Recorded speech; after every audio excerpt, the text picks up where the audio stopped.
you got to be careful how you do it because they, like most things, kids can get too into it.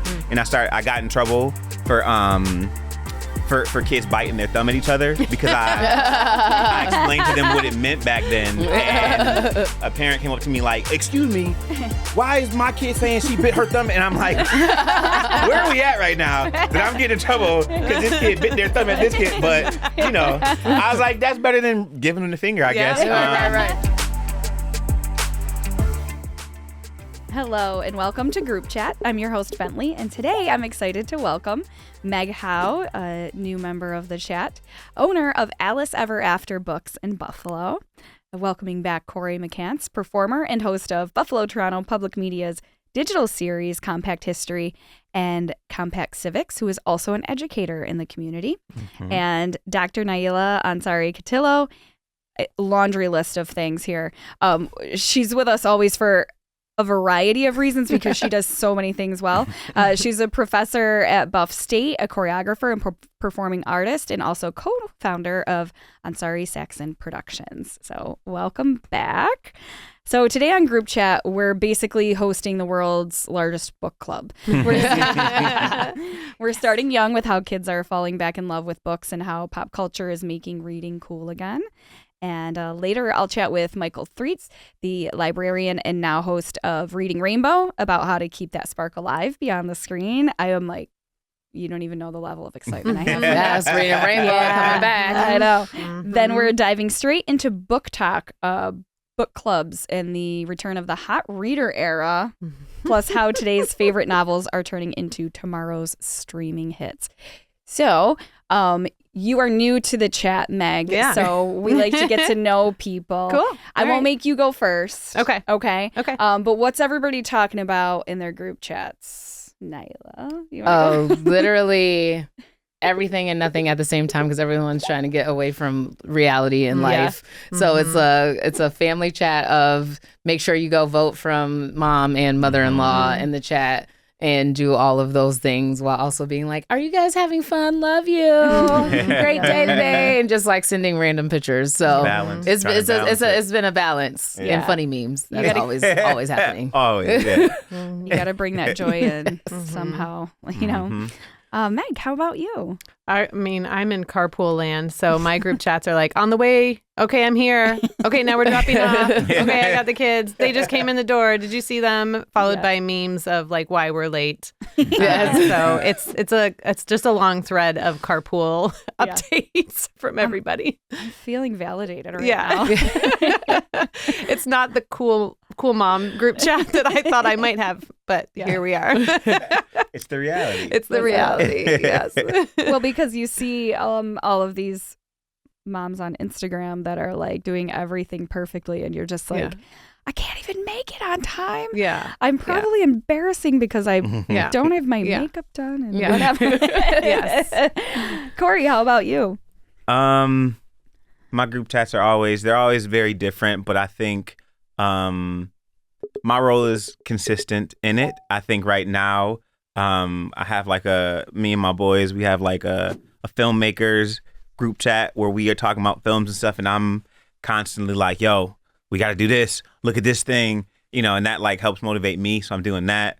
The family chat is always my oldest brother sending random stuff, just like, remember 23 years ago when this happened? Remember when Corey was a baby and this happened? And so he keeps that one alive. But, I guess it's just kind of finding how you play your role in each different one. Because in my friends, I feel like I take the role of like the older sibling-ish kind of, you know what I mean? Mm-hmm. And then in my sibling one, you can tell how much I'm the baby. So, just I'm a role player, falling in where I get in, That mirrors a lot what you're doing in life too, and on Instagram. You're right. Well, I'm trying to, I'm loving your content. Thank you, man. I appreciate that. Keep it up. Check out Corey's Instagram. Right. Corey, what is your Instagram? By the way, if you wanted to follow it, it's Corey V. You can check me out on Instagram, man. I'm out there. It's very inspirational. Again, something we need right now. So, yes. We were talking about some positive things today that's happening as we are, there's programs that are strained, children's literacy is a big topic right now. Mm-hmm. but there are positive things happening. I know, Corey, you're on the ground, you're in the trenches, you're an educator. What ages do you work with? So the school is pre-K through 8. Yeah. So, I mean, I'm mainly with like 4 through 8. Yeah. But it is the trenches. You said it right. Yeah. So obviously screens are a thing, and how kids are reading is changing. So are you seeing it? How are books falling into play?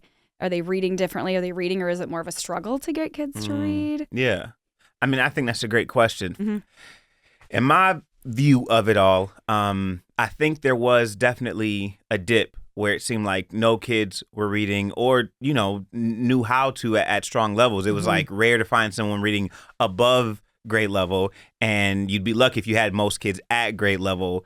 But it does seem like there's, at least in my opinion, there's like a sway coming to where it's not, if you were to ask a kid what their favorite book was, they'd have an answer, which I feel like 4 years ago, they wouldn't, and obviously there was a really big thing happening like 4 or 5 years ago, the whole COVID thing.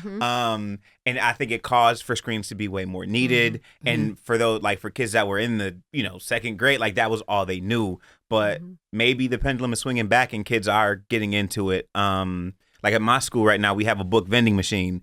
And so, when you tailor something as like, it's a reward, like, oh, you did great, you get to earn a book, that gets kids like, oh, making them want to do it, as opposed to, oh, you were loud in lunch, you can go sit over here and read a book. Like, you don't want to make a book a punishment. You want to make it a reward. And I think those kind of strategies are helping kids see books as like that escape, when we talk about escapism, into seeing what you want.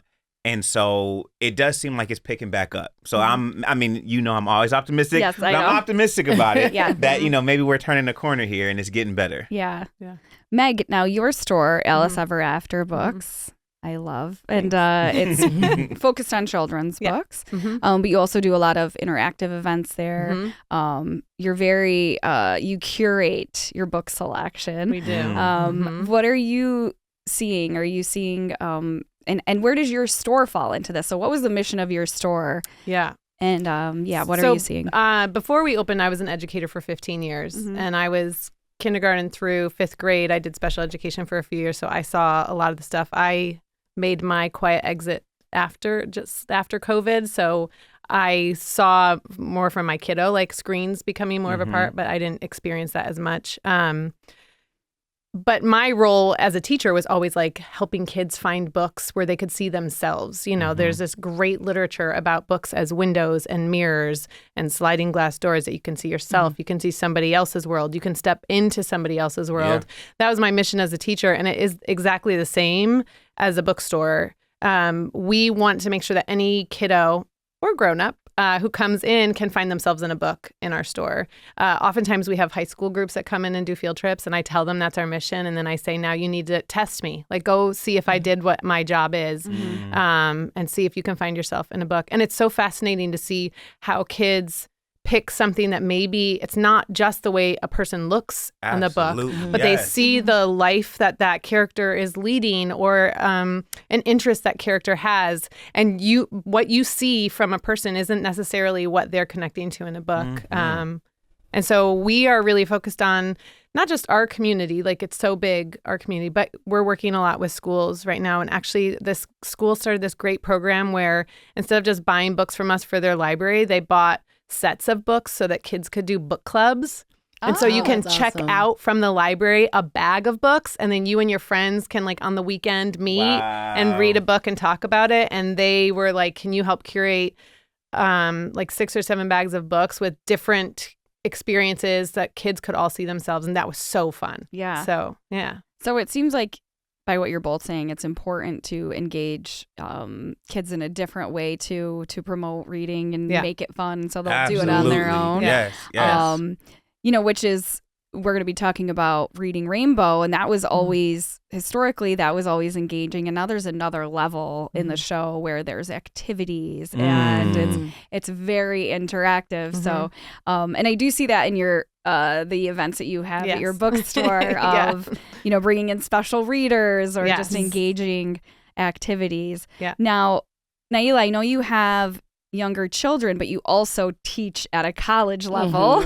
Yes. So what are you seeing in terms of that generation? Well, across the board, the reading level, we're not college reading level. That's across the board. I don't care if you're at an Ivy League school, R1, a comprehensive. So for us, it's been difficult for faculty because you're trying to get folks to college reading level. Like there's grade level, and then there's I have to read a whole lot of things that I may not want to read and critically think about them, and then learn how to be well read. And I think for us, it's like we're doing a lot of work on our end to try to get students there, like to like, you know, a lot of now people are thinking, oh, I'm gonna, you know, you go to school so it can be this business pipeline for career, and that's really not what, you know, education, especially higher ed, is for. It's really supposed to get people to critically think, and you get that from reading. And I think COVID did a number. I think we're on the uptick. Like I can see my students this year, they're like engaging and talking more and like, you know, really into like these theories and wanting to kind of like have discourse.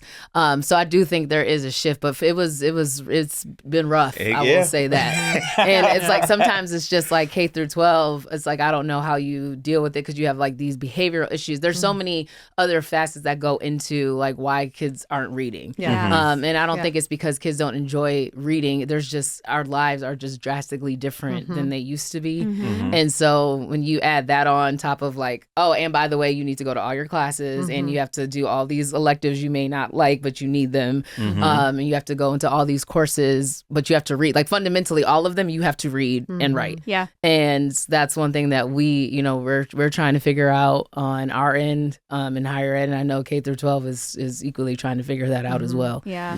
Well, even if you think of being an adult, I mean, I should be reading way more. I wish I had more time to read, you know, and then the level that you're expecting some of the kids to, you know, go to class. And then, Naila, you often talk about, I know you always try to bring in pop culture into your classes. Oh, that's how I get my students to read and like participate is I always... You know, what happens, that you have to be relevant to what they're experiencing now. And sometimes like when you bring in like historical text, it's difficult for them to kind of even grasp what you're talking about because they may have learned it or may have not learned it. It's very different. And so, you know, today in class, actually, we were talking about like the history of minstrelsy and blackface. And it just so happened that there were a bunch of people during Halloween that wore blackface. Every Halloween. How are we still? It's crazy, but it allowed me to go in and dive into that historical context so that they saw that this is still happening. And then we're able to so I've had to change my teaching strategies because the typical like, here's the assignment, read it, does not work anymore, especially with AI, because they can go in and like quickly figure out how to like get a synopsis of something, which was more, I forget what we used to have back Spark then. Notes. We had Spark Notes. We had Spark Notes. We still had to read it. We still had to read it. And we still had to read it because that wasn't giving you enough. This one will give you full descriptions of everything. And they can speak it to you. So you didn't even got to read the text. Exactly. But it's not helping them like think and be creative. And I think, you know, we have to go more into the creative side and like the magical world of reading. I think is what we have to dive into. It's interesting because maybe last week it was like, you know, the events I do, I've told you about like Saturday Academy, the event where this last one, I wanted to be really big. It was our first one for the school year, October. And so I pretty much made like, we call it an escape room. So I made this like mystery escape room thing. There was like 3 different puzzles. The kids would come in. And it was really fun. Like I didn't run it. I was, you know, doing the whole thing, but I had teachers running it. And the thing that like made this connection to me was we hyped it up, right? Because I was proud of it. I was like, I made this whole thing. We had printouts. There was props. There was pieces. There was black lights. There was like all these tricks and things. So I hyped it up. The teachers bought in. So the teachers hyped it up. And so the kids, you know, we had to modify it based on what level the kid was at. Some were, you know, 4th grade, some were 8th grade. But what I realized is when we hyped it up, like this thing is so fun if you get through it. And the kids have to read because all of the things were different things you had to read to understand it and like critically think. When you hype it up and like the only way you can get to this fun is to read, it makes them want to do it. So it's like, so you're telling me if I read this, it's going to be fun. And if everybody buys into it and you're like, look, it's not just about reading the book because you have to. It's about like knowing where you're going. Like when you understand how essential it is to know how to read at level or higher, it like in a way forces them to want to do it because they'll need to do it. Yeah. And like that was this connection I had this, 2 weeks ago. Like that's what I'm going to start doing now. Instead of being like just asking kids what they want to read or explaining why I like reading or, had to read or whatever, like just put them in a situation where it's like, well, if you don't read it, then you don't get it. You know what I mean? Like you should want to do it. And like creating these situations are like, that's like my brain has changed. That's my new frame of mind when it comes to this now. And I'm going to see how it works. But it worked. It worked that Saturday. And it was so dope to see all these kids like trying their hardest, really reading through stuff. And I'm like, that's critical thinking. And then they figure out these puzzles. So like to your point of, making it relevant to them and making it like, this is why you would want to do it. It seems to be working. So I'm going with it. Yeah. In case you just joined us, I'm Bentley here on Group Chat with Meg Howe, the owner of Alice Ever After Books, Corey McCants, performer and host of Buffalo Toronto Public Media's digital series Compact History and Compact Civics, and also an educator, and Dr. Naila Ansari-Katillo, professor at Buff State University, choreographer and performing artist. And we've been talking about literacy and also how we're making it fun, how you are all making it fun and engaging, and also a little bit of a pop culture element.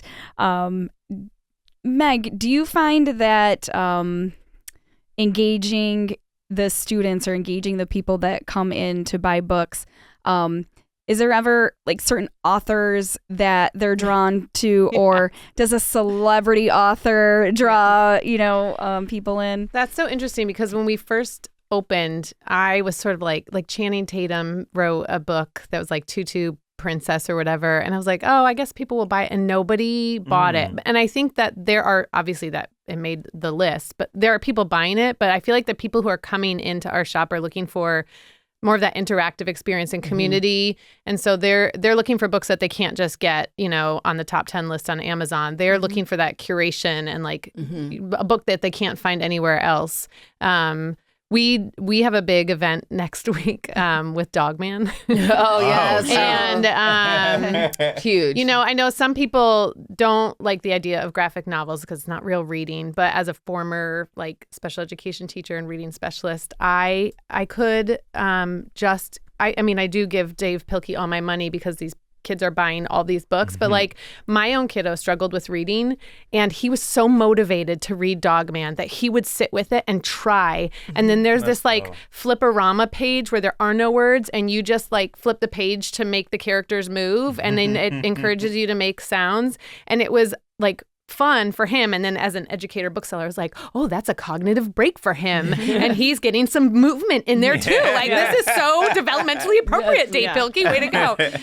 But we applied to get the character of Dogman to come to Buffalo for the release party next week. And we sold 200 copies of Dogman. That's wonderful. And we are bringing him to 4 schools in North Buffalo. Yes. So Awesome. like we have the release party at the store and people can come and get a picture with Dogman, but then also like we pitched to Scholastic. We're like, we want to bring Dogman to schools so that kids, even if they can't afford it, they like get to high five Dogman on their way into school.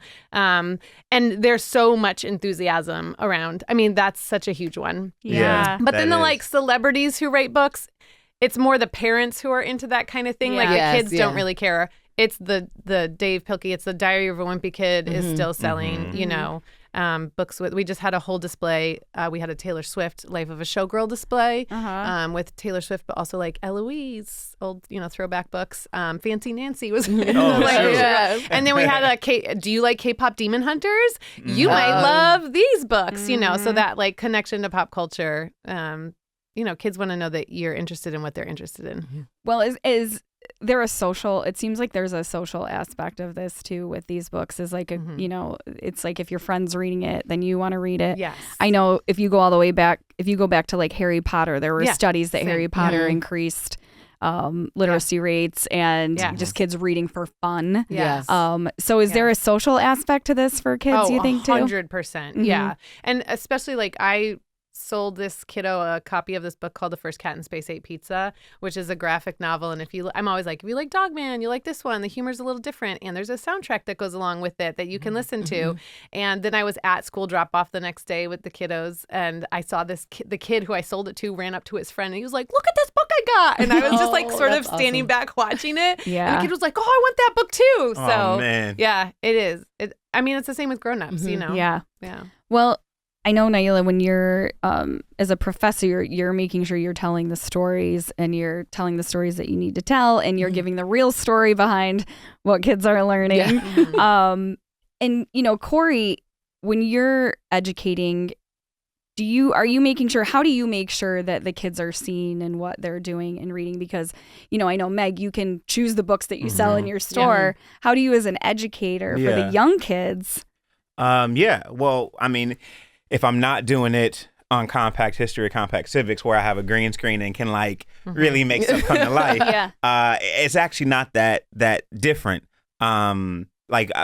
In the past when I was teaching theater, which, you know, that was like one of my introductions into really teaching, we did Romeo and Juliet, and it was like with my 5th graders, and I really wanted them to understand it.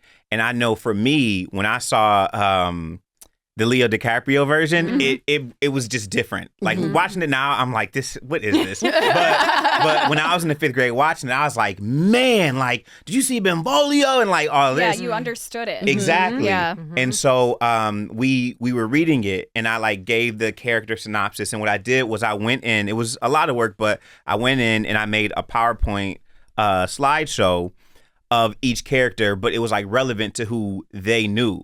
So Romeo was like, you know, I guess I can't think of who it would be now, but like NLE Choppa was Benvolio because they had similar personalities. And what's the girl from Blackish and Mixish? Her. So like, she was Juliet, but like I made it all these different people. And the first thing that one of the girls said to me was like, wait, the main girl, she's a black girl? And I was like, yeah, if we want her to be like, but like they didn't know that. So when I put these characters into play, they're now reading it from a point of view, one, of understanding, like, you got to know who these people are to get it.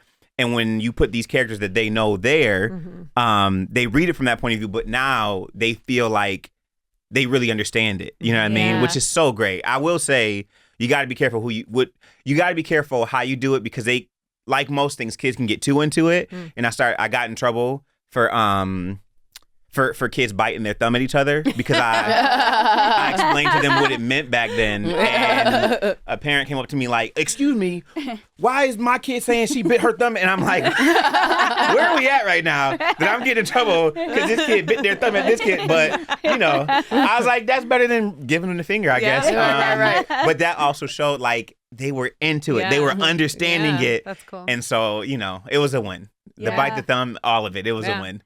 Well, I think all of the theatrical elements, which, you know, Naila, you're the professional in the room, you know, and showing that to kids, like, I even think that that's why, you know, everybody has nostalgia, obviously, for LeVar Burton and loves LeVar Burton. And then you have, you know, the next generation right now with Mychal Threets, who is honored to be taking on that role for Reading Rainbow.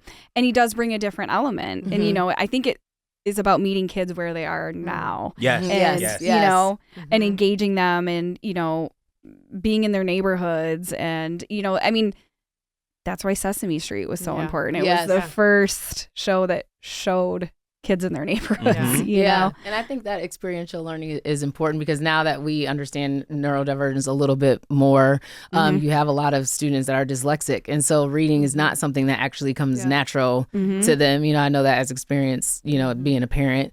And, you know, for us, we in you know, in college academic settings, we have accessibility in a way that a lot of K through 12 schools don't always have, particularly if, you know, students don't have an IEP or a 504 plan.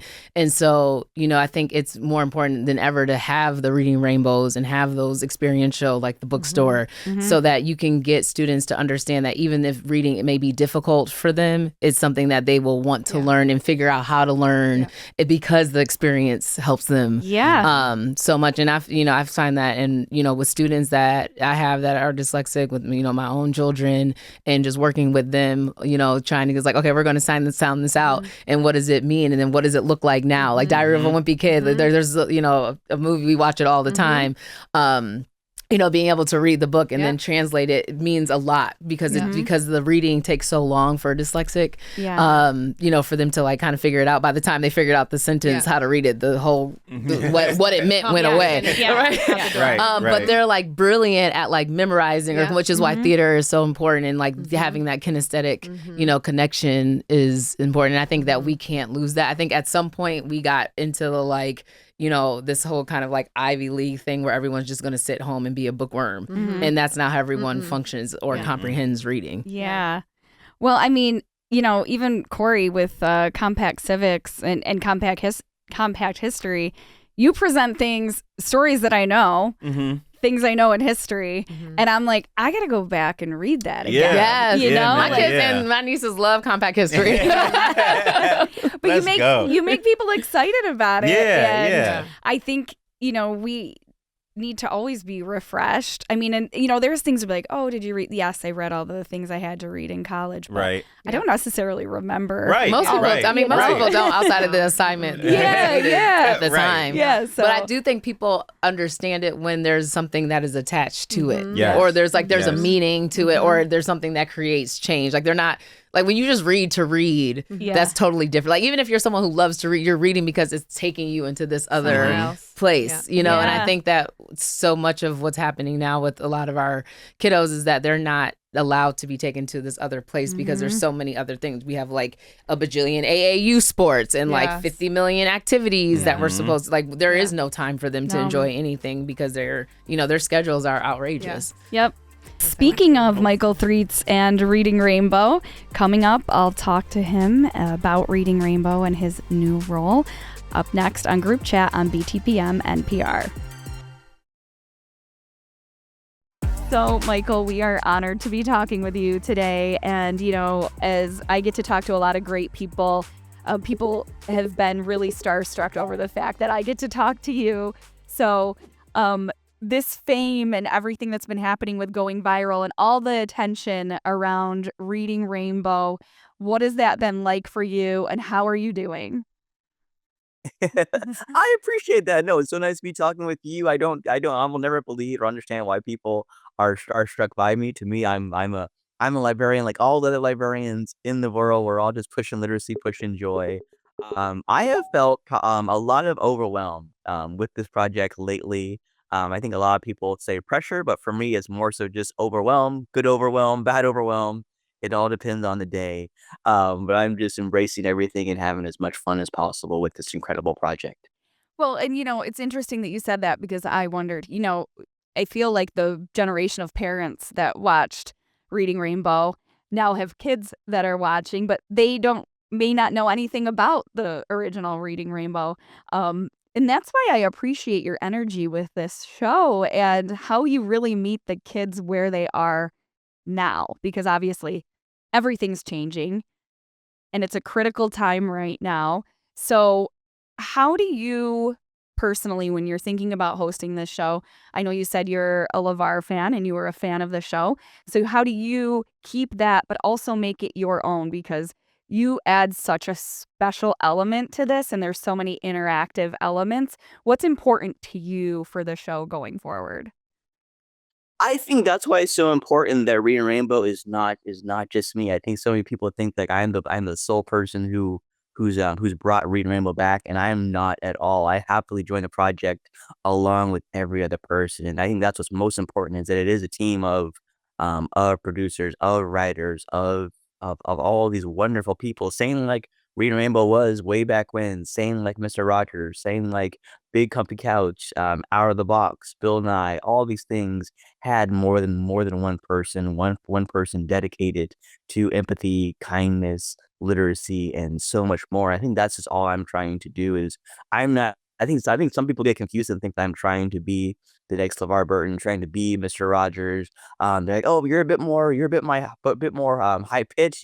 You have higher energy than both of them. And I'm like, when I'm not talking about books and literacy and mental health, I am a bit more laid back. I probably have more of a Mr. Rogers, LeVar Burton mellow vibe to my voice, which let me talk about libraries and books and everything that goes with it. And I just get so excited. I start using my hands more often. I think that's what it is. So for me, I'm not trying to hold myself back. I think that's what I did when we first started. But then I realized, you know what? Let me just talk to them like they're library kids. Like I'm trying to convince a person that they belong in the library. So I think if I'm doing anything different, it's just I mean, I think we had the quizzes, we had the interactive questions following alongside the books, but outside of that, we're just trying to make kids and make people know that reading is fun. That's the whole goal. Yes, we want them to learn how to read. We want them to be at reading level, but most of all, we want them to know that books are something that should be fun to be read. It's not a chore. It's not something to mark off your to-do list. It's like, when do I get to read again? When do I get to dive back into No Cats in the Library, back into Tiny Troubles, back into Moohoo, but hanging out with Belle and Woodard, all those sorts of things. So we're just focused on the fun of literacy, of fun of libraries, which is library joy and book joy. Yeah. Well, and you are Mychal Threets. You are your own person hosting a show. And, you touched on so many of the important elements of the show, which I do want to talk about more. But, I also want to talk about your journey because, as you said, you're a librarian. You have your master's degree in library science. So that transition from being in a library and then hosting a show. Now, you did have some viral moments on TikTok, I know during COVID, and some very kind moments of you dealing with library patrons. So what happened between being a librarian and hosting this show, and what did you have to do to prepare for that? Yeah, that's such an interesting question. It's actually very powerful. I think I've never fully embraced the whole Mychal the Librarian moniker of sorts. I think it's very, very funny. I think I'm a big fan of people like Tyler the Creator and such people who don't necessarily have a known last name. But I think Mychal Librarian kind of got dropped on me by a library kid. I used to walk around my library every single day before library would open, and oftentimes there would be a grown up and a library kid walking around, I mean, pushing a stroller around. There's a pond right behind the library. It had been a couple days since they had seen me, and like I think when I came back to library, the kid was like, "Library guy, it's good to see you." And I think I posted that video on social media, and people took library guy and then made it librarian, and they realized I have a name, so they tied it to Mychal Librarian. Um, Saying that's just a funny way. I think most people don't know that to me how I became Mychal Librarian. But for me, I'm a librarian. I'm trained in library science. I was a library worker for over 10 years. Library aide, library assistant, library associate, children's librarian, marketing librarian, and supervising librarian. And I ended up leaving the library for my mental health, for burnout, for a lot of things going on in my personal life. Just didn't like being alive in the world and was going to make some drastic, some hard decisions. And luckily, the kindness, the hope of the world, kind of collided with me. And then, to my surprise, I'm still here today, having this incredible conversation with yourself. And I think for me to go from librarian to host of Great Rainbow to even being PBS's resident librarian, it's all thanks to the kindness of internet strangers, people who saw all those stories that I was sharing, saw me talking on and on about library joy, talking about what libraries mean for the community, for every single one of us. They kept on saying, "We want to see this guy with PBS.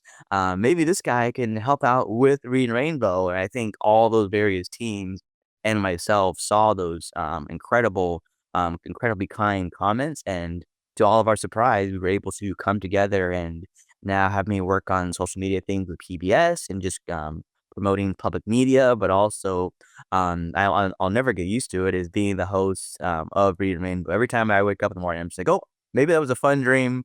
Maybe it's all over. Maybe I'm back to working at the public library. So I will forever miss working for one single public library.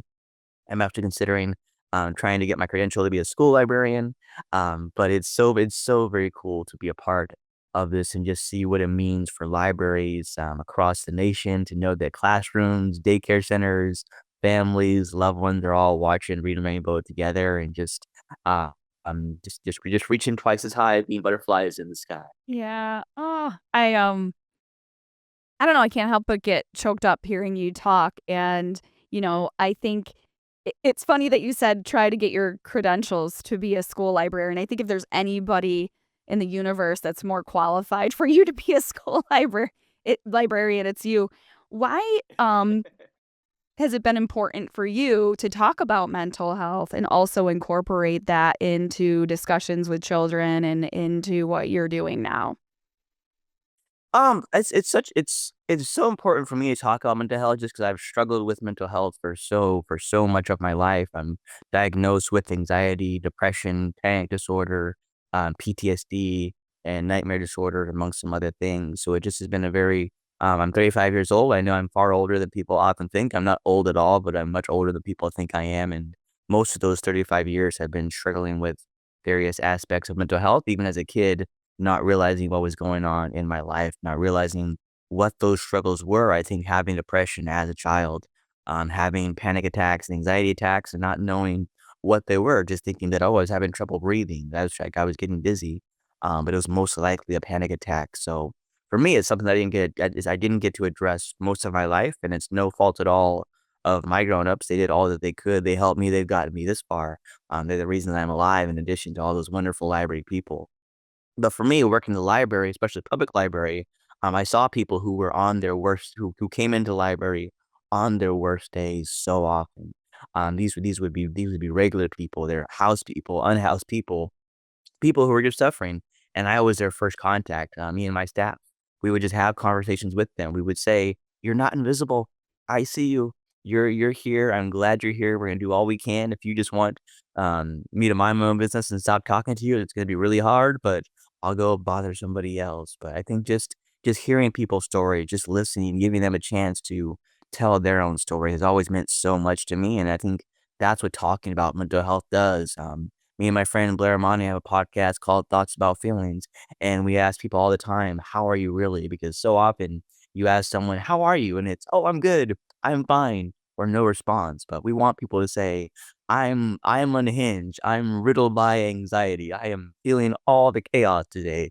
We want to expand on that conversation. That should be the new version of small talk. And I think to the last portion of your question about why it's important for kids is because kids also suffer from all these things. I suffered with mental health as a kid. Is to the extent that I pursued, assessments for autism and ADHD, and there are things where I'm just like, "You know what? I have questions about my mental health, about my life. Like, I can't have suffered from just all these things, as a child, as a teen, as an adult. Maybe I did. I have no idea. That's what I'm learning. I'm on this journey, but I know that kids are also feeling these things. I go to kindergarten classes, I go to 1st grade, 2nd grade, 3rd grade, and they ask me about anxiety because they see my videos. They ask like how it can help their own anxiety. What can they do for their panic attacks? And I tell them I am not a professional, but this is what helps me. And then I ask them, what helps you when you're having anxiety, when you're having a panic attack? And they almost always have answers, even if it's I say the names of my favorite dinosaurs. I talk about Pokemon. I think I did a talk not too long ago, and K-pop Demon Hunters had come out, and they're like, I sing the K-pop Demon Hunters soundtrack. All these things that you're like, you know what, adults, we think so complicated, so complex about how to deal with these things, and these kids are just like, just talk about dinosaurs, talk about Pokemon, sing your favorite song, and I think though having those conversations just it puts so much hope and joy on mental health. I think we often think that mental health is only ever a struggle, but we're supposed to have positive mental health. I think that's something that's forgotten, and the more I talk to kids, more I talk to adults seriously about mental health, the more I have hope that there is a day where we all can embrace it, where it's okay to not be okay, and that's how we eventually get to being okay. Well, I respect that on a lot of levels because I think it's, until recent years, mental health hasn't been talked about, especially in males, especially in certain populations, and, you know, the great thing, one of the great things about kids is they're very honest and they're very in the moment and they feel how they feel. And, sometimes as adults, we don't feel okay to do that. So to bring that out in them and those grounding techniques, like you were talking about dinosaurs. And so what would you want? What do you wish someone would have told you when you were a kid and maybe experiencing these things? What would you have wanted, or what can you tell grown-ups that they maybe should be doing for their kids, or maybe tricks or ways to incorporate maybe fun things and literacy into mental health?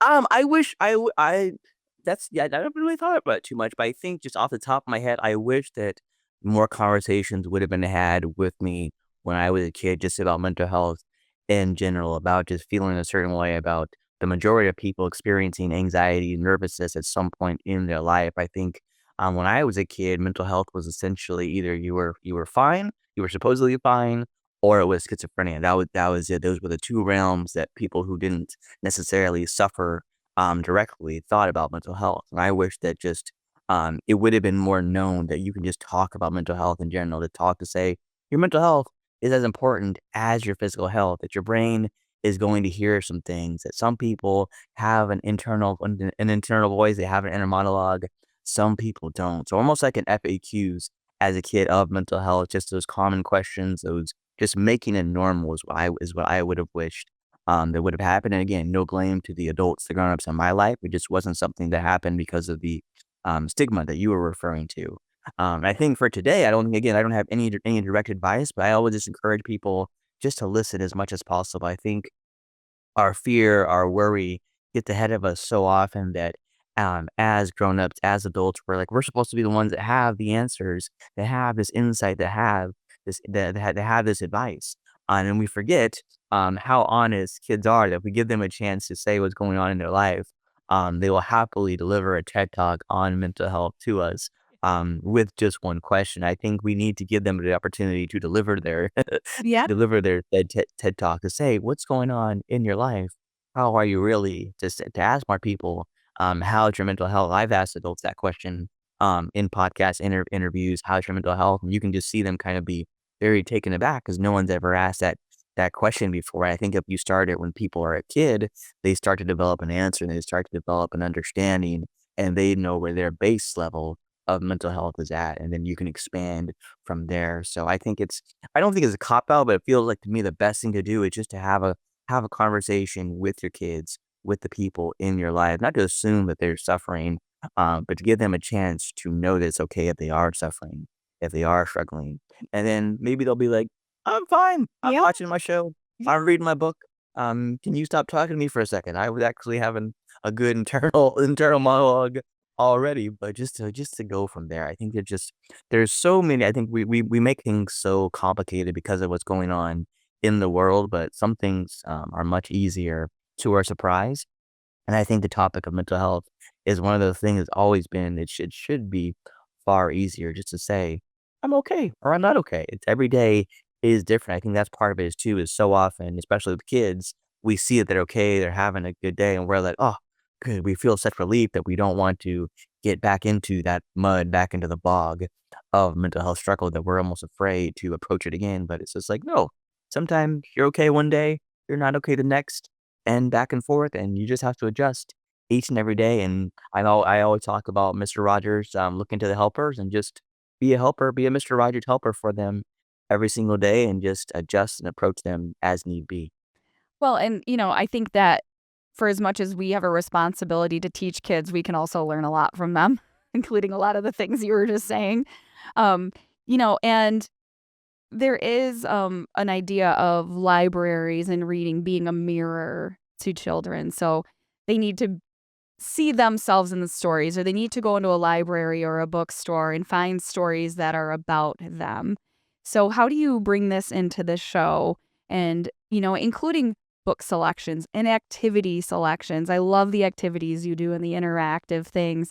So how do you go about making sure that kids can see themselves in Reading Rainbow?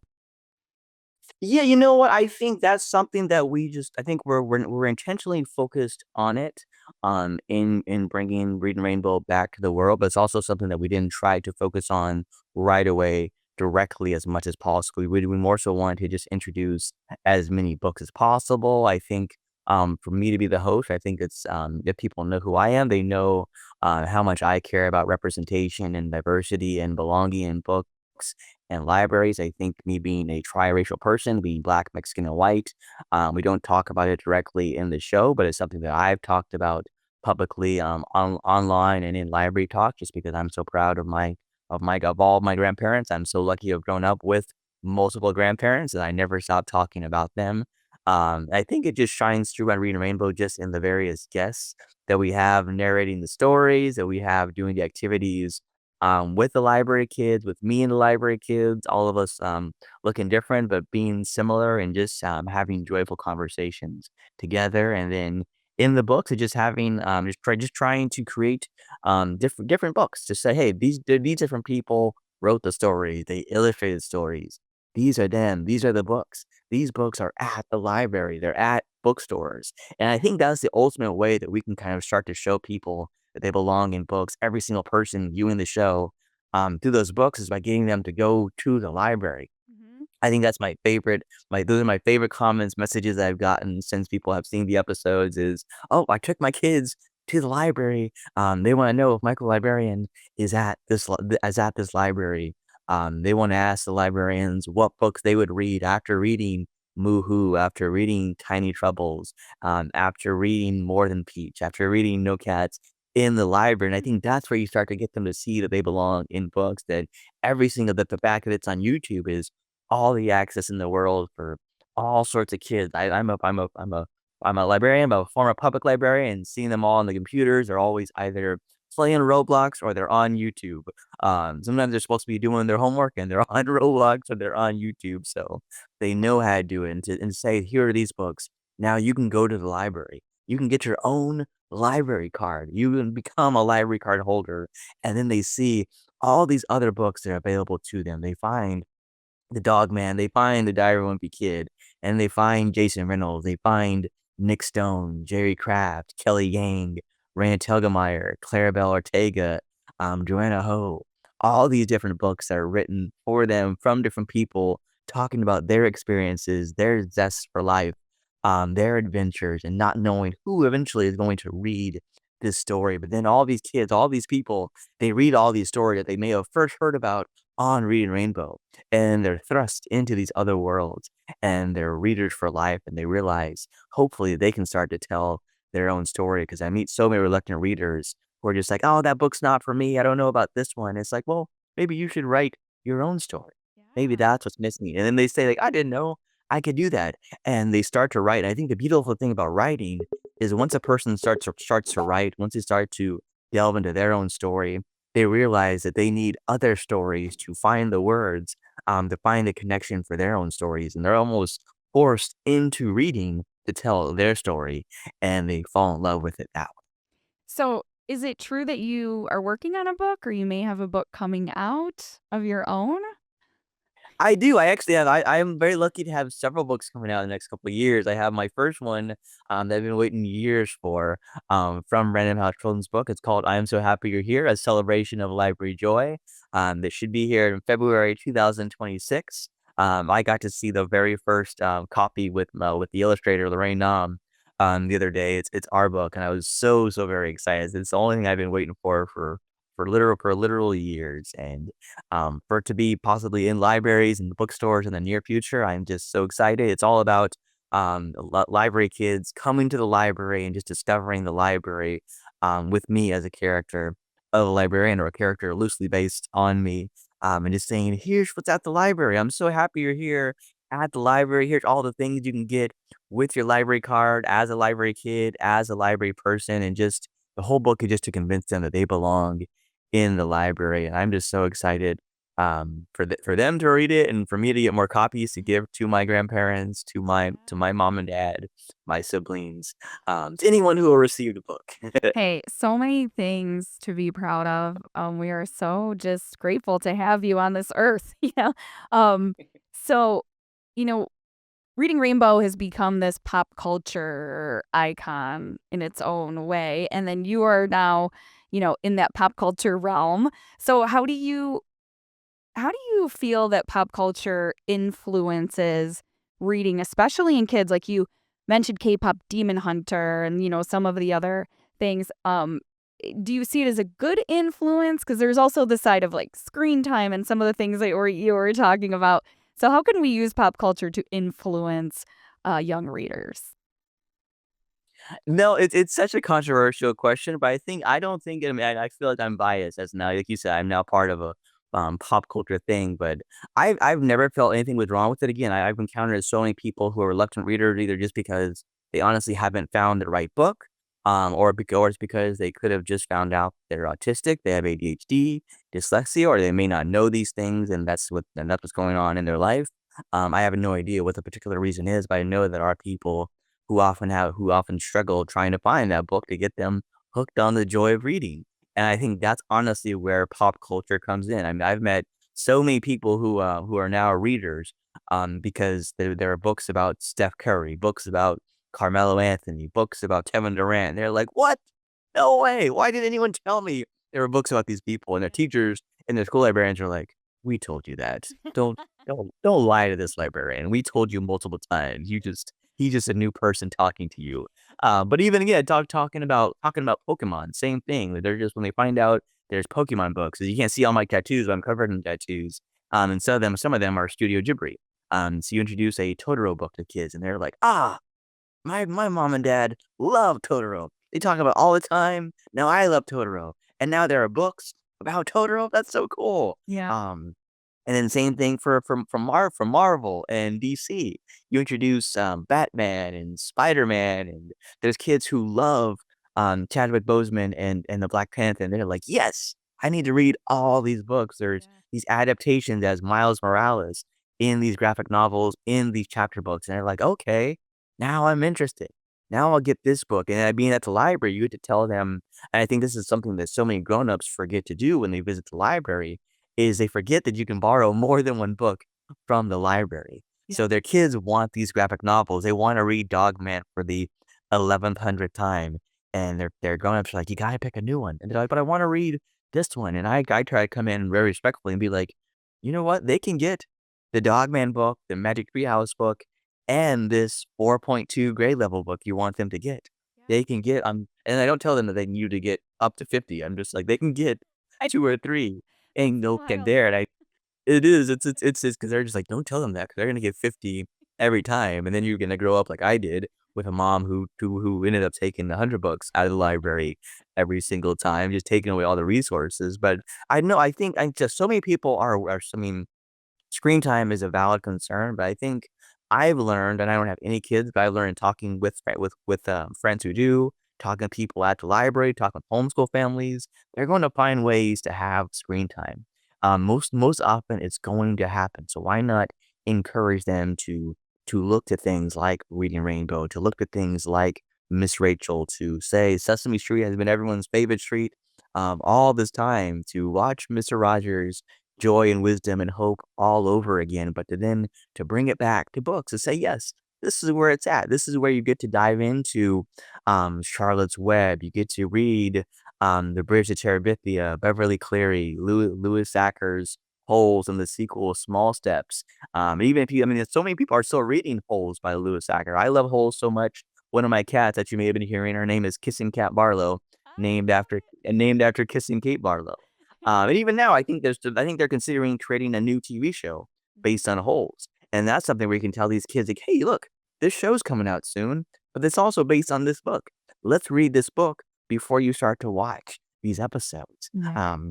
So I think if it's used right, you can almost use screen time to your advantage, to create more and more readers. I mean, there's Star Wars shows. The Hobbit is a TV show. The Hobbit is a book that you can read at almost any age, and you just start bridging back and forth, and you're having these conversations, and you never know who will start being just like, hey, all these books I love based on my love of pop culture. This is so cool. I'm sure they're going to write a K-pop Demon Hunters book in the very near future. I would not be surprised at all. And you have all these kids going to be 1,000 people on the holds list at the library waiting to get the book. And so I think both sides of the conversation are totally valid. It should be discussed. We as grown-ups should find solutions to make sure that screen time is as healthy as possible, especially because of cyberbullying and just the toxicity that comes with the internet, which is a dangerous thing to say, as the person sometimes call it the internet's librarian. But I've experienced all sorts of things through it, and I just think that there's so many ways to make people readers, and pop culture just happens to be a very, very fun way to reach all these kids who have every capability and are worthy of being readers. Now I'm so proud to be a part of it with you all, with Buffalo, Toronto public media. With all public media, I'm a big fan. I mean, I have a tattoo of Arthur Reed's library card, so I'm public media through and through. It's what I grew up on. My main screen time was Mr. Rogers, Bob Ross, Dragon Tales, Wishbone, and LeVar Burton. And Reading Rainbow, as my cat is one of the Machine Gun Kitty. She joins us. So still for me, so I'm in it for the long haul, but I'm just so blessed that that you all came back together. That we were able to make these 4 episodes happen, and I'm just so excited that people are watching them together. There are kids who are seeing it. I've actually had a couple of kids come up to me at different libraries and kind of pause and be like, "I've seen you before. You're the rainbow person." So no matter what, I will always just have been blessed just to play this small role. Again, I believe like my main heroes are Mr. Rogers, Steve Irwin, Bob Ross, and LeVar Burton, with Dolly Parton a very close fifth. Yeah. So to do something that all those wholesome people were involved in, which is empathy and kindness and joy and literacy, which is what all that Reading Rainbow seeks to do. I will never get over it. I'll always be thankful to have played this role. Thank you so much, Mychal. That was great. You're awesome. Thanks again for doing this and taking the time out, because we just really appreciate you. And I love the show. I watch it with my son. It's a great experience. So thank you for working so hard. Oh no, my pleasure. It's so exciting, and thank you all for helping bringing it back. So anytime you can check in, I would love to have conversations, and just keep on reminding people to get out there and take care of themselves, and to read all the things, and to find new ways to ingrain pop culture and so much more, and just keep on following the rainbow and loving their true selves. Enjoy the rest of your day, Mychal. Thanks again. All right, you too. Tell your son I said hello. All right, I will.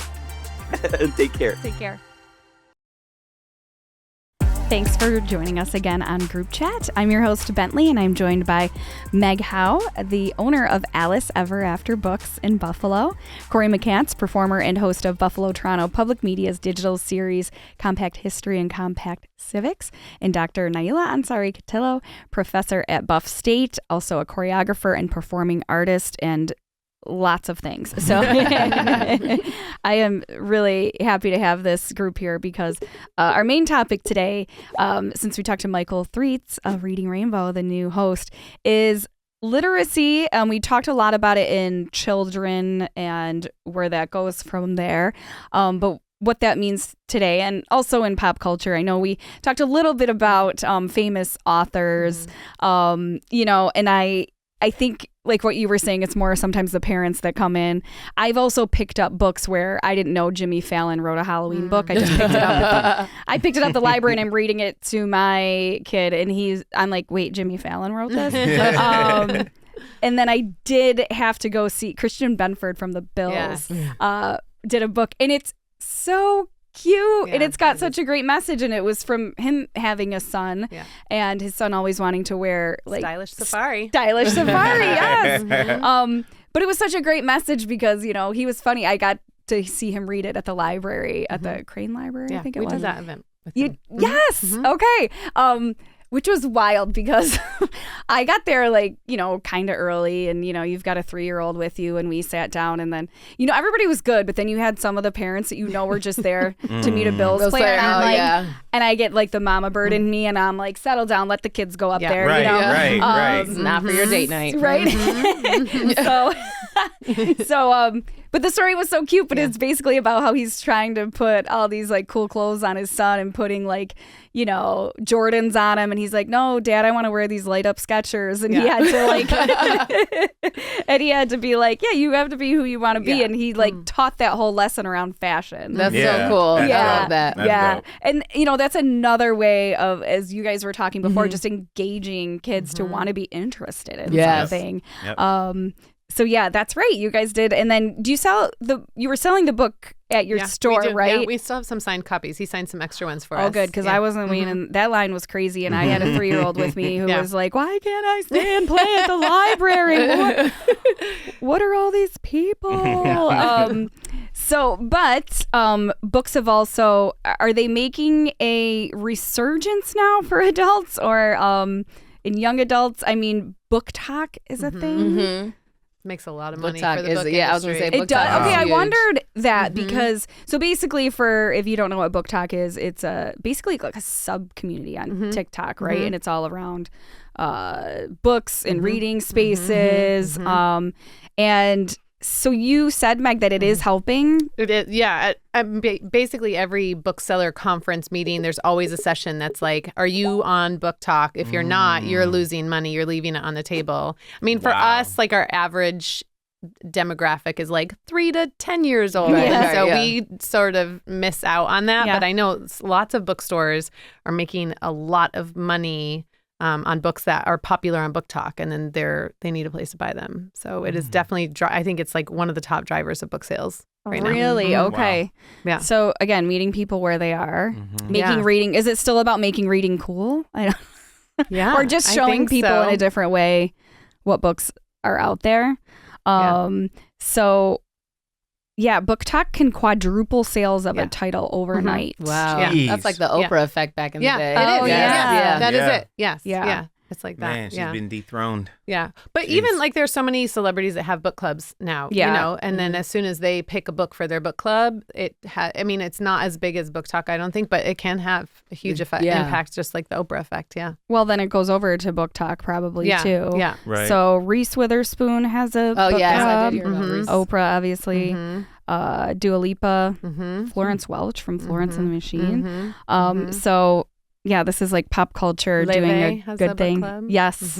Yeah. I wonder if, because you say Reese Witherspoon, and I know that she is like a multi-millionaire based on like. She makes movies from So the this is book. so she has a book club, but I'm pretty sure if my girlfriend's knowledge is correct, that almost every book she reads that she likes, she then turns into a mini series or a limited series and then makes millions off of it. Not to say that she's not reading them or anything, but I can see why some people are like, you know, there's something else going on there. Yeah. But Yeah. maybe I think back, like for us, I know when I was like, I don't know, college or freshly out, when a movie would come out that was based on a book, a lot of people would be like, I want to go see this movie because it's based on this book I read and I want to compare.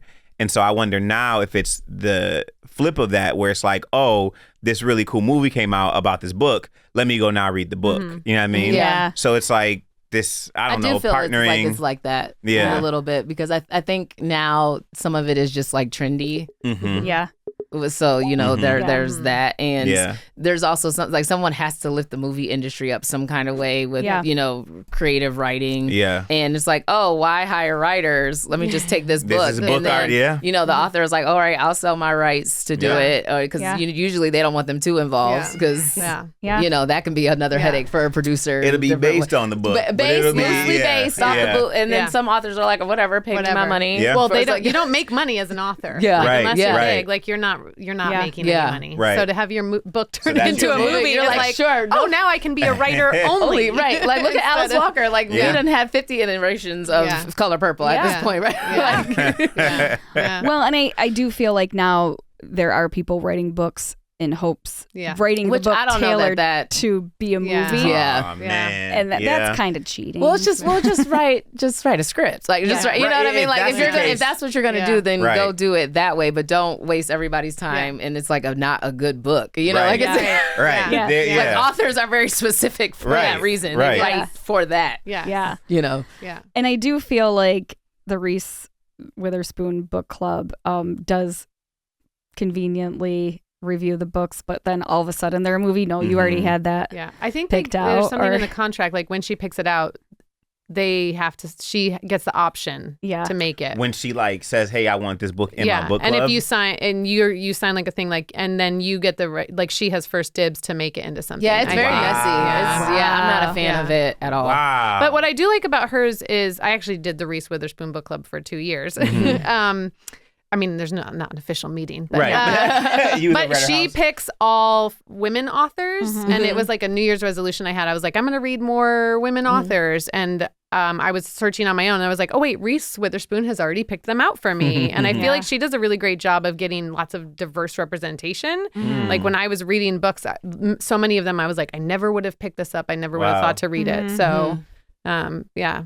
I mean, there's pros and cons. To Yeah. all of it. Right. Yeah, Of course, yeah. of It's course. always Yeah. that. It's always that. It's Yeah. the gift of reading and, and capitalism. Yes. Yeah, Yes. I know. I feel like Yes. I'm super sensitive to that now. So if I Yeah. see anything that looks promotional, I'm like, Yeah. Mhm. Yeah. I don't want that. Yeah, Hello Sunshine is her company. Yes. Hello, Yes. Sunshine, Yeah.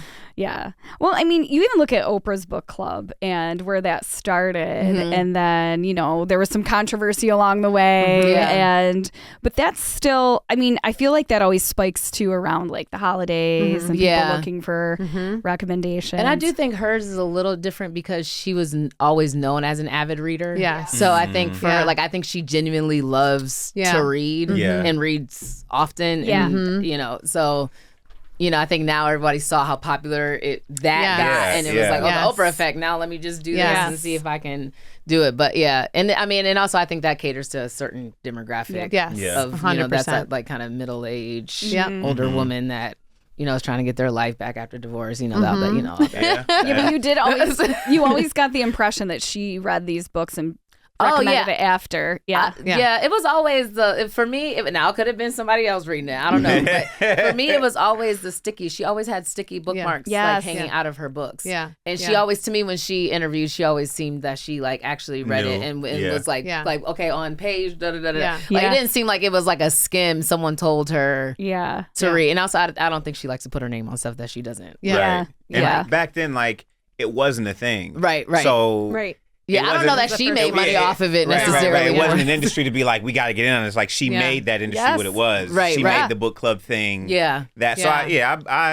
I would believe that back then it was, but now that we know what it is, now everybody has a book club. Right, yeah. right. And I'm sure as an author, you're like getting your publisher, like, what can we do to get my book on the. Exactly. Yep. And I wonder if it's like, Oprah probably happened upon a book or like her friend gave it to her and she was like, oh, read this. But you could do that with there are some children's book Instagram people, Bookstagram, the other one. Yes. And there are a few of them that review children's books and then they kind of has the same effect, but you pay those people. I mean, they are like Instagram influencers for children's books. Wow. So as an author, if you want them to hold up your book and flip through it and get everybody to read it, you are paying them, which that's like people so don't. not the point of people reading. don't know. I mean, but I think it sort of started as the same kind of thing. Like there were people who were like reviewing, and then they got a big following. It turned into something. then it turned into something else. Yeah, that's like The Alchemist. Like didn't it go like nobody knew about it for like years, and then all of a sudden was it Oprah? Someone read Somebody it, read and then it, it was and like, this is amazing, and now everybody in the world, but he was like struggling on his like fifth book. Yeah, That's how it is, man. Yeah. I mean, I need to get in on this business of the people that are reading the books on YouTube, because I mean, that definitely comes from a Reading Rainbow inspiration, but reading kids' books on YouTube or just on random like Apple playlists or something. And sometimes it's, they're not doing anything special, but I was like, I read all these books every night. I should just start recording myself. And you're literally just flipping the pages and they get tons of views. Yes. They really do, man. And that's a full-time job right there. You can get paid a full-time. I mean, you add a couple sound effects in there, get you a good mic, boom. Hey, I think this group maybe should get together with all of our jobs that we have already. So is there a new literary cool? So like fashion and culture outlets like Vogue, Harper's Bazaar, are now kind of adding more literary coverage, but then they're also like in photos you're seeing like somebody holding a book.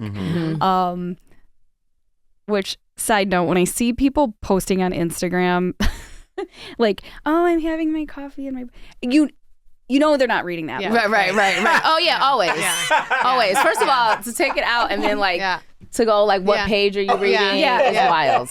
Wild. No. Unless that's what you do, unless you're like a book talk person or whatever, you're an influencer. That's crazy to me. Like, I need you to be in the book. Not outside the book taking pictures. There's a White Lotus episode where they're like reading books in the pool and the guy's like, are you actually reading those? And she's like, no, these are props. Yes. And that's like, they pick the book to match like the outfit or the whatever they're doing. It's like, reminds me of that. It's crazy. Yep. Or there's like a different cover funny. on the outside and it's Wait.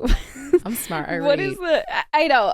I'm reading War and Peace right now. No, It's like you're not. 48 Laws of Power. yeah. So exactly. Now, what could be inside that book?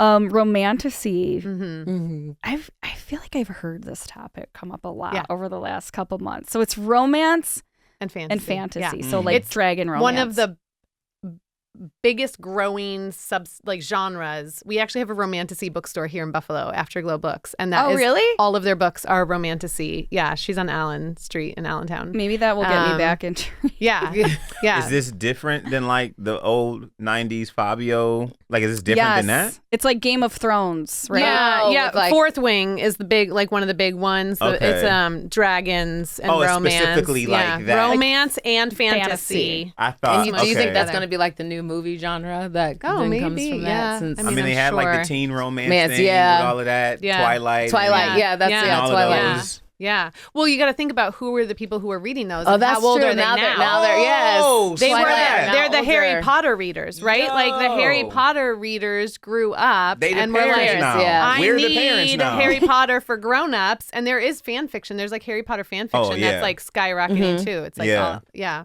So they went from Harry Potter to Twilight, and now And now they're Fourth Wing. Wow, Harry Potter. Because Harry Potter was like 3rd or 4th grade for me, the first Yeah. one. Twilight was around college, I think. Mm-hmm. And so now And now you're an that adult. is Romantasy. crazy. Romantic. That's wild. Oh my Yeah. God. so now For every stage of life, that's crazy. yeah. Yeah.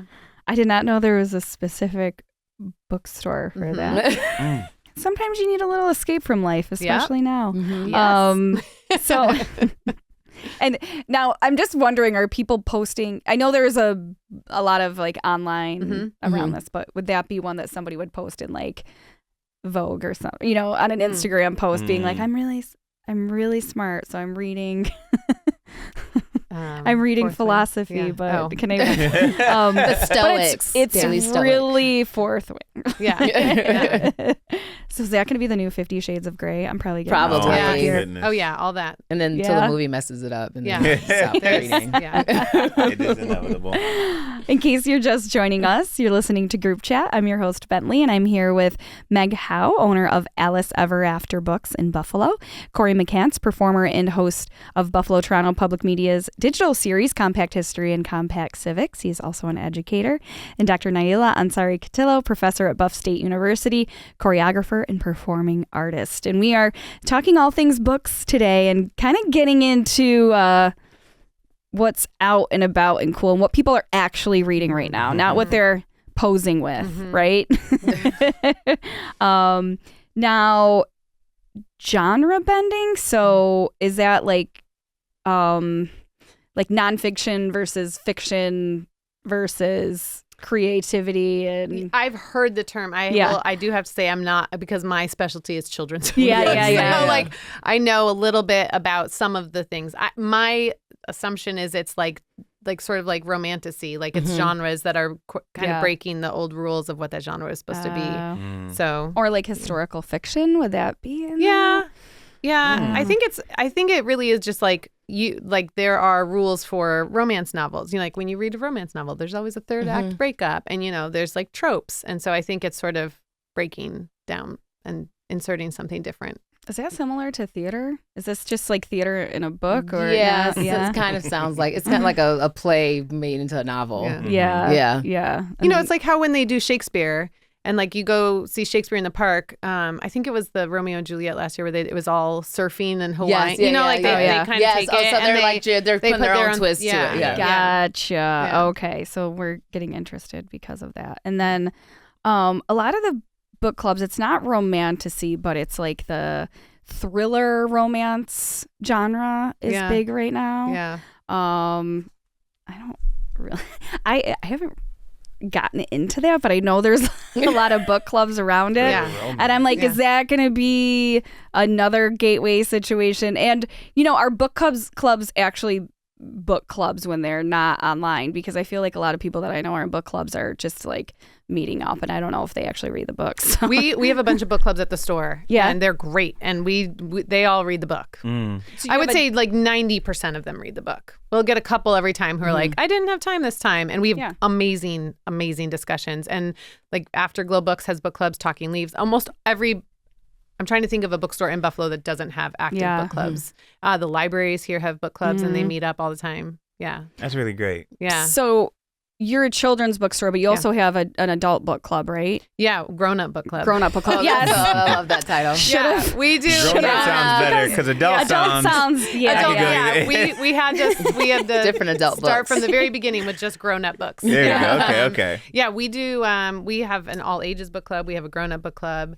We have Gliss actually runs a book club with us once a month, and it's for families, and they center it around a picture book. That's awesome. In 2026, we're launching a picture book club for grown-ups. Hey. So it's like grown-ups who have to read all these picture books, but then notice all the cool things about them, and maybe their kiddo doesn't want to talk about it at bedtime, but you want to nerd out with other grown-ups about That it. is so that's way cool. Yeah, so that's on the horizon for us too. Yeah. So is there a sense of escapism with a lot of this, especially now? It seems like we know we should be reading nonfiction, we should be learning things, but also like there's a lot of heavy stuff going on. Yeah. So does seem to be like people creating this other reality. Yes.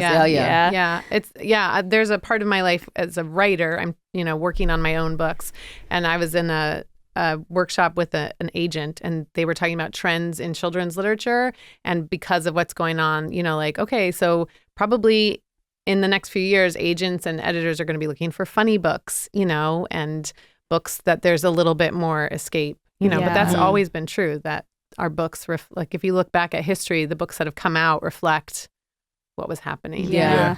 Yeah. Even if you can't tell in the moment. Like right now, you might be like, why are all these romantasy books coming out? And then, 50 years from now, they're going to be like, remember 2025. Right. Yeah.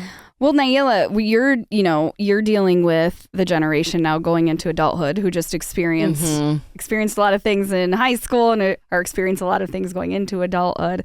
So how do you encourage them to engage outside of the classroom, and to read? And I know you use pop culture elements, but are they doing that? Are they reading for fun? Are they, doing book talk, or is it on their iPads?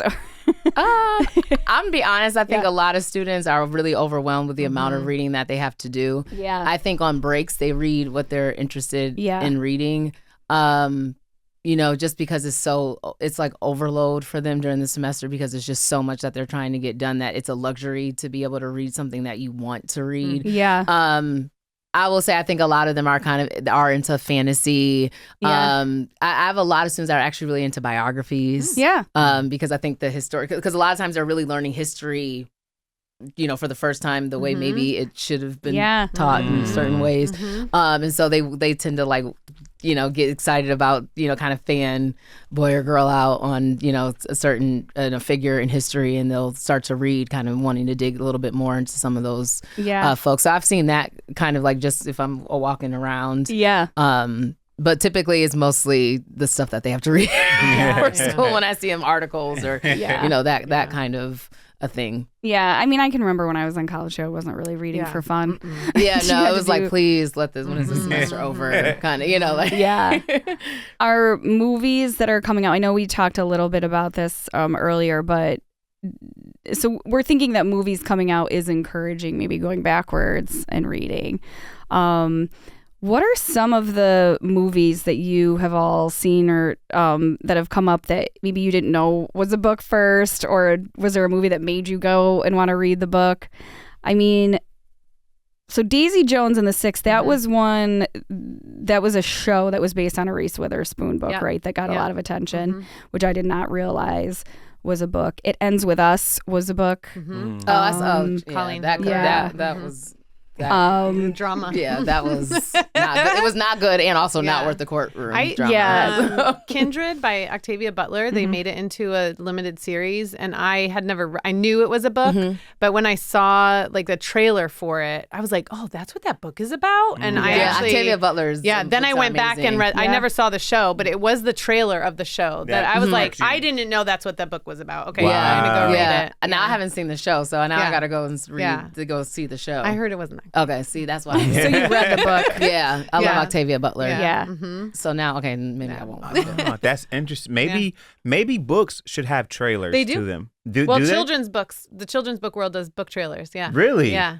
I didn't know that. On YouTube. Yeah. But that's good something to that we know. should. That's a great because- thing for the classroom. Yeah. Yes. Oh, for sure. That is so dope. 'Cause that's, I think, how you get, because kids are just they're so visual. Yeah. Now that I think that helps Yeah. them to like, oh, I want to read this. Like, Yeah. did you see that trailer? I want to read Yeah. it. Because a lot Yeah. of times the movies have not been that great. I don't know. Maybe it's just No. me, No. but No, I it's don't not even. just I, you. I, It's I just can't even. true. I'm like, Yeah. the movies are not good Yeah. anymore. It's like Yeah. a very overpriced for bad everything. Well, and as you guys were talking earlier, like, are they just like saving our movie houses, just like saving money on scripts now, or like, oh, they know, or just putting out remakes of remakes of That's remakes. exactly Yeah. it. You know, Superman 25. right, Yeah. right. Right. But to your point, if that gets them reading the comic books, remember like when comic books were considered like demonic? Oh Yeah. yes, oh yeah. Oh Yeah. my God. Yes. I used to like the Boondocks in the Yeah. in the Yeah. newspaper. That was my Yeah. religiously Yeah. on Sundays. I was Yeah. there like that was. Yeah. I remember that, man. Like they were bad. You weren't supposed to read Yeah. them. Like Yeah. when it they It first wasn't come real out. reading. Yeah. Mhm. And my now, I gosh. mean, hey, anything that gets kids to read, Yes. Yes. and there has been a connection with comic books and the comic book movies. So, so thank you all for this discussion. And I think it's really great to bring this back, especially when we're talking about Reading Rainbow that started here at Buffalo Toronto Public Media, and then talking to Mychal Threets, but also talking about what's going on in the community here and how we are carrying this on. Because I feel like as a grown-ups like, can I say adults? Is it adults or grown-ups? It is our job to keep that going and keep kids invested in learning and reading when especially with cuts and things like that. So I appreciate you guys. And you also have your own lives. So what do you have coming up this weekend? Any events? Because I know you're all involved in great things. Nayla, what play are you working on I now? actually have a break right now. But you just brought... We just finished Dream Girls. Yes. So I have a little bit of a break this weekend, but Yeah. we're working on a workshop with Jenna Parker. She's actually working on her own play, so we're working on doing a workshop for her the first act of it. So Awesome. yeah, we're kind of getting that together, but I get to like relax a little this weekend. Nice. And then you just did a show in New York. Oh yes, Passing the Crown. That Yeah. was at Lincoln Center with MC Light and Rhapsody. Hey, It was okay. amazing. Yeah. Wow. Shoot. Incredible. Girl power. Yeah. Phenomenal. If you go, check out Passing the Crown on Yeah. Instagram. MC Light posted some stuff and Rhapsody on their website. It was all women's hip hop string band. shoot. Wow. Yeah, it was so it was cool. phenomenal at Lincoln Center. So Yeah. I'm exhausted from that. When I say I was like on my feet for like 20 hours straight, I'm Oh not my exaggerating. God. My legs are about to like fall off. And we're actually going to be having for a future episode the vocal coach from Dreamgirls that you Yes! recommended coming up. So I'm excited about that. And Naila's another, similar. I feel like we keep hearing these conversations. So she started her own production company now, Ansari Saxon Productions. So I'm excited to see the programming you've done already has been amazing. So Yeah, shout out to my partner Karen Saxon. She's the G. yeah. OG. And Meg, Yeah. owner of Alice Ever After Books, I am always appreciating I'm on your email list. I'm always appreciating the programming. Going into your store started out as a bribe for my kid to behave at the zoo or something. I don't know, but I was like, we'll go look at books, you know? And then, we've been sucked in. So I appreciate that. But you also do events there and then... We do. Yeah. Yeah. We have the Dogman Day is our big one. Yep. But actually the same day we have a new adventure story club Buffalo. It's kind of like the Moth. But we've started, this is for grown-ups, a live open mic storytelling night that we're doing once a month. I love that. And so our next one is the same day as the Dog Man release party, November 11th. And we host them at Fitz Books and Waffles on Main Street because we don't have the space in our store. Oh, so next week is a big week for us, both of those events. Yeah. You're Shout out expanding. to Erin. We are expanding. Yeah, shout out to Erin. Yeah. And we actually have a great event. We're bringing our first ever Caldecott winning author and illustrator to Buffalo, and we're doing an event with the zoo in December. So their book is about zoo animals, and so we're doing a collaboration with the zoo for that. That's So awesome. cool. Hey, perfect spot. I know. We're right across the street from the zoo. We got Yes, to you capitalize. got it. Yeah. Yes. Yeah, That that's great. partnership, Meg. And Corey, I know you're in the school year, but also you have a million things going on. You're filming. Yeah. Just working on some stuff. I guess this season right now is like the prep season for, I got like a few projects I'm working on and then a few projects I'm doing. I'm going to be doing a show at Ujima. Oh, yeah. Which is gonna be dope. That's my old stomping ground. I ain't been on the stage in a minute, so Shout we'll out see if to I still Lorna. got it. Right, Auntie. So that's gonna be really cool. And other than that, yeah, it's just like writing some scripts. I got some things I'm gonna try and get out, some original content I'm trying to get out there. So we'll see how that goes. Check out the Instagram to keep up with it. You know what I mean? Yeah. That Yep. you'll see the updates. But yeah, just keeping it. Next weekend I'm going on a friends trip. So me, my girl, some of our friends are going to Ellicottville for the weekend. Just it's an old tradition, so that should be fun too. I love it. Getting out. This is a beautiful time. Yeah. Before it gets crazy. Get out in Yeah. nature. Yeah. Well, and and then you keep educating us on compact civics and I'm gonna do it, man. I'm gonna Compact do it. Y'all history. gotta look out for the American Revolution, Ken Burns documentary, man. That's gonna be. Yes, I'm excited We got for something that. coming out to go It's a book, along too. with that. There's a Look book at that. coming. You see what I'm saying? Listen, Full circle, baby. Yeah. Full circle. we are learning. I've seen some video clips and Yeah? your acting skills. So I'm Yeah. excited. Of course, the bomb. I know. I'm really excited. So Good. Well, that wraps up today's episode of Group Chat for now. If you want to continue the conversation, make sure you follow us on Instagram at BTPMNPR.